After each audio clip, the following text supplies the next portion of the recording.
Hello, everybody. Hope everybody's doing well.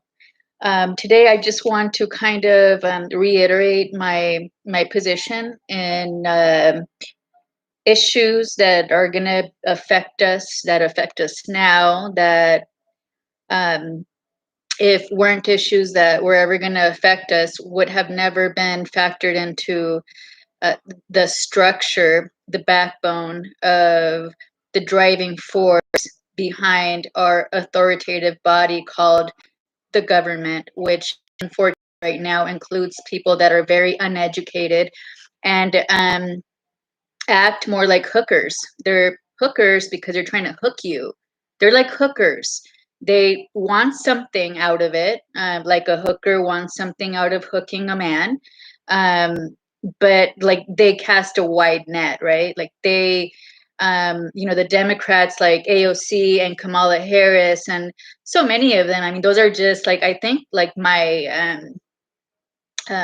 total, um, like nemesis, like they're like the opposite of my prototype for an ideal woman and what a real woman does, and being a more thoughtful, well-read, and sophisticated woman would do. Unfortunately, they're hookers. They want to hook everybody. They want to get everybody in the hook. Oh, the biggest hooker right now is Jen Psaki, of course. She, everything that she says, it's fluff, it's marketing, and she knows that she's doing it. She doesn't care to deceive and mislead people. That is the classic description of a hooker. Sorry, I mean, I can't differentiate between a hooker in a suit and a hooker in her underwear out in the street. That's just not the way. That's not the way I roll. Okay. I mean, you might roll with your own ambient with more like-minded people that don't care to ruin life for the rest of us.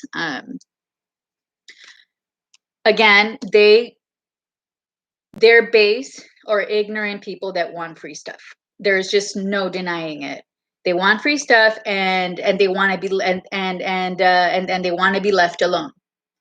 They don't respect authority.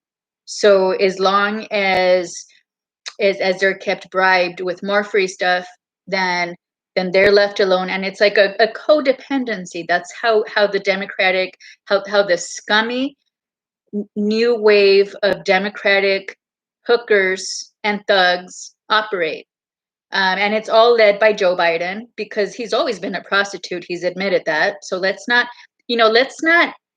um, get like our feelings hurt over truths. I mean, this is just, I don't have another word for a whore and a hooker and that sort of thing, right? You are out there to gain for yourself at the detriment of everybody else, and that makes you a whore.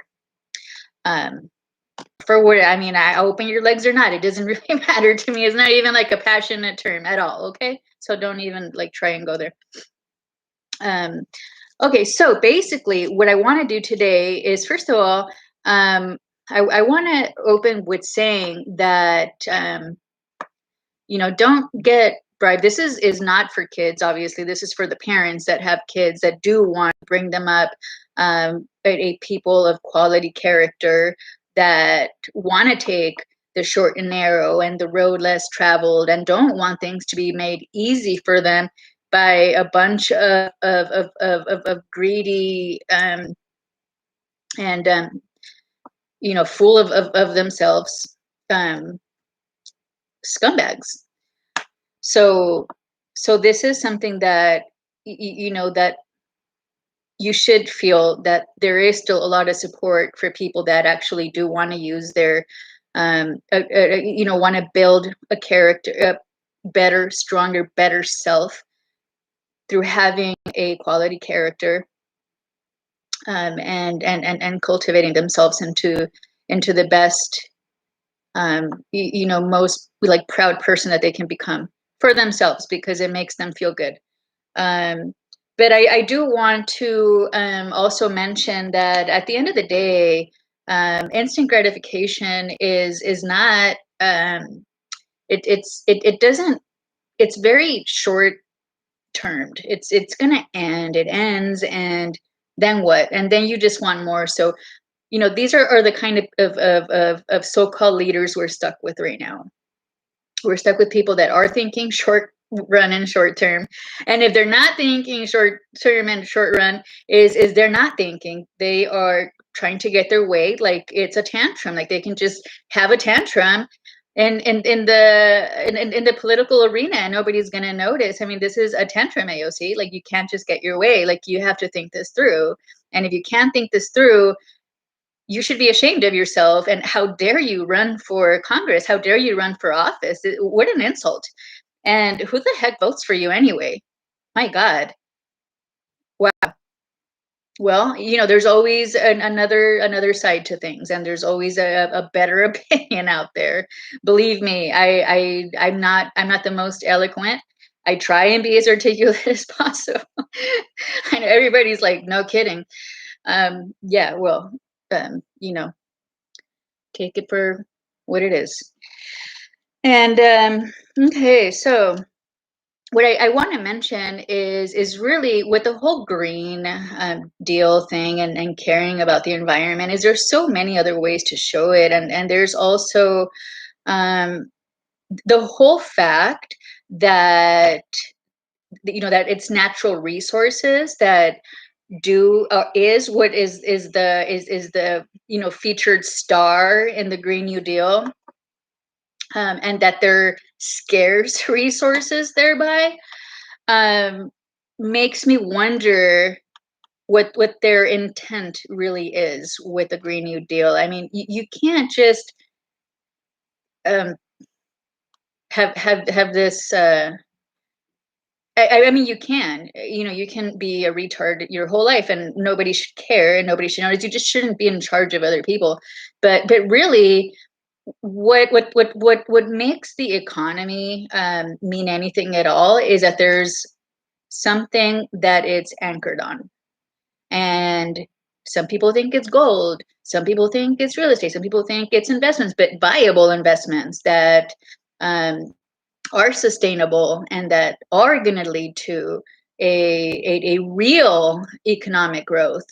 Um, and so if that was the case with so-called tree hugging new wave Dixiecrats, then they would value natural resources a little bit more, and they would put a sustainable tag on it, and not just ruin its value. I mean, I know it doesn't mean anything when it's in abstract terms, but if people have to understand the impact of one variable as part of a greater economy, and how that is going to then affect everything else along the value chain of things. And um, so it is more like a vanity thing, because they're like the hookers in suits that makes them be like better hookers than like the ones in their underwear that have no vanity. I mean, that sucks, but really, like, they're probably thinking like, oh my God, like I have to get like like in okay. So I did want to just mention that is you have to think about what the impact of their so-called loftiness and sophistication. They're not. They're ordinaries. They're plain Jane ordinaries that maybe couldn't make it as hookers, and